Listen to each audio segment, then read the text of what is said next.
Hello, welcome back to the reading of the poem of the Man God, written by Maria Valtorta, Volume 2. Chapter 261, Part 1, In the House of Dora and Philip. 24th August, 1945. Jesus is going back towards Nazareth along a road which winds through hills, benefiting from the shade of olive groves and orchards spread in this fertile and well-cultivated region. But when he arrives at a crossroad, intersecting the road to Ptolemais, he stops and says, "Let us stop at that house where I have rested before. We shall have our meal, and while the sun follows its course, let us stay together before we part again. I shall go towards Tiberias. My mother and Mary will go to Nazareth, John and Ermastius to Sycaminon."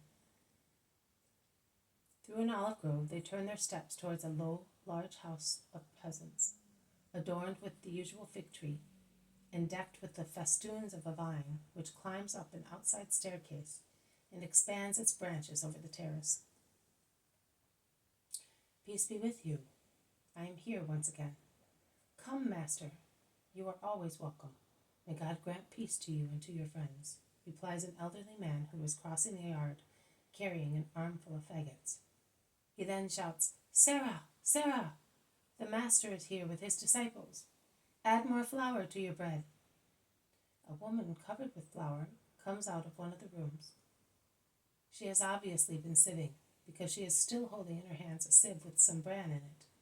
She kneels in front of Jesus, smiling. "Peace to you, woman. I brought you my mother, as I promised you. Here she is. And this is her sister-in-law, the mother of James and Judas. Where are Dinah and Philip?"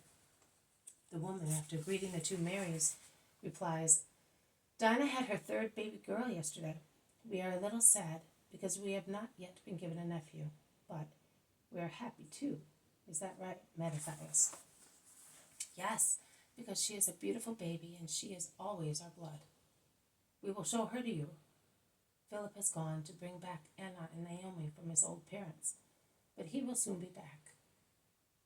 The woman goes back to her baking while the man, after putting the faggots into the oven, takes care of the guests, offering them seats and new milk, if they want it, or fruit and olives if they prefer them.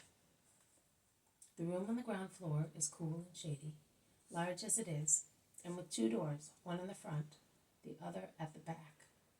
The former being shaded by the large fig tree, the latter by a tall hedge of star-shaped flowers, which resemble sunflowers in shape, but with smaller corollas. Thus, an emerald green light enters the large room, and it is of great relief to eyes tired by the strong sunshine.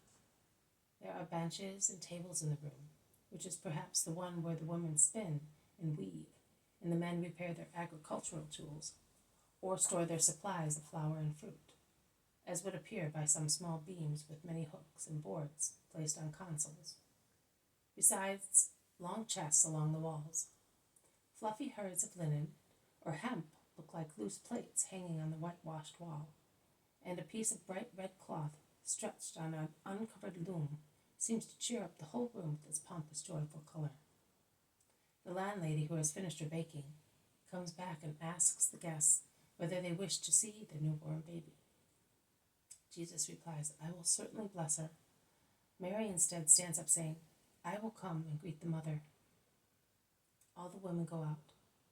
"It is very comfortable here," says Bartholomew, who is clearly very tired. "Yes, it is quiet and shady. We shall end up by falling asleep," confirms Peter, who is already drowsy. "In 3 days' time we shall be at home for a long time. You will be able to rest because you will be going evangelizing in the neighborhood," says Jesus. "And what about you?" "I will stay at Capernaum most of the time, going to Bethsaida now and again. I will evangelize those who join me there. Then, at the moon of Tishri, we shall begin to go about again. In the meantime, I will instruct you in the evening." Jesus becomes silent because he sees that sleep makes his words useless. He shakes his head, smiling, while watching the group overwhelmed by fatigue and sleeping in more or less comfortable postures. There is dead silence in the house, and in the sunny country, it looks like an enchanted place. Jesus goes to the door near the hedge of flowers, and through the branches he contemplates the gentle Galilean hills, covered with gray, still olive trees. A light shuffling is heard above his head, together with the uncertain crying of a newborn baby. Jesus looks up and smiles at his mother, who is coming down holding in her arms a white little bundle from which 3 tiny red things emerge, a little head and 2 lively little fists. Look, Jesus, what a beautiful baby. She is somewhat like you when you were 1 day old. Your hair was so fair that you did not seem to have any, if it had not been even then raised in light curls like a woolly cloud, and you were as red as a rose as well. And look, now that she has opened her little eyes here in the shade, and she is looking for her mother's breast, her eyes are dark blue like yours. Oh, darling, but I have no milk, my dear little one, my little rose, my little dove. And Our Lady lulls the baby, who stops crying and falls asleep, gurgling like a little dove. Mother, did you do that to me also? Asks Jesus, watching his mother lull the baby, with her cheek pressed against the little fair-haired head. Yes, son, but I called you my little lamb. She is beautiful, is she not? Really beautiful and strong. Her mother can be proud of her, confirms Jesus, who is also stooped, watching the sleep of the innocent child. Instead, she is not. Her husband is angry because all the children are girls. It is true that men are better for the fields we have, but it is no fault of our daughter, says with a sigh the landlady who has just arrived. They are young. Let them love each other, and they will have boys also, says the Lord confidently. Here is Philip. He will become gloomy now, moans the upset woman, and in a louder voice she says, Philip, the Rabbi of Nazareth is here. I am glad to see him. Peace to you, Master. And to you, Philip. I saw your lovely baby. I am still looking at her, because she is really praiseworthy. God blesses you with beautiful, healthy, and good children. You must be very grateful to him. Are you not replying to me? You seem annoyed.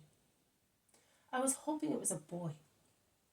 You are not going to tell me that you are unfair by accusing the innocent child of being female, or that you are going to be hard on your wife, asks Jesus severely. I wanted a boy, for the Lord and for myself, exclaims Philip resentfully. And do you think you are going to get one through injustice and rebellion? Have you perhaps read God's thought? Are you above him, that you may say to him, do that because that is just? This woman disciple of mine has no children, for instance, and yet she said to me, I bless my sterility, which gives me wings to follow you. And this disciple, the mother of 4 sons, is anxious that all 4 of them may no longer belong to her. Is it true, Mary and Susanna? Do you hear them? And you, although you have been married only a few years to a fertile woman and have been blessed with 3 rosebuds who seek your love, you are angry. With whom? Why? You do not want to tell me? Well, I will tell you. Because you are selfish. Pocket your ill feeling. Open your arms to this child born of your seed and love her. Come on, take her. And Jesus takes the little bundle of linens and lays it in the arms of the young father. He then resumes speaking. Go to your wife who is weeping and tell her that you love her, or God really will never give you a son. I am telling you, go. The man goes up to his wife's room. Thank you, Master, whispers his mother-in-law. He has been very rude since yesterday. The man comes down after a few minutes and says, I did it, my lord. She thanks you. And she told me to ask you to name the baby because in my unjust hatred, I had decided on a name that was too ugly. Call her Mary.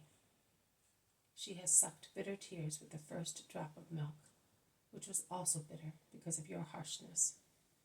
So she may be called Mary, and Mary will love her. Is that right, Mother? Of course, poor little darling. And she is so pretty, and she will certainly be good and become a little star of heaven. They go back into the large room where the apostles are fast asleep, with the exception of Judas, who seems to be on tenterhooks. Did you want me, Judas? Asks Jesus. No, Master, but I cannot get to sleep, and I would like to go out for a little while. Who stops you? I'm going out as well.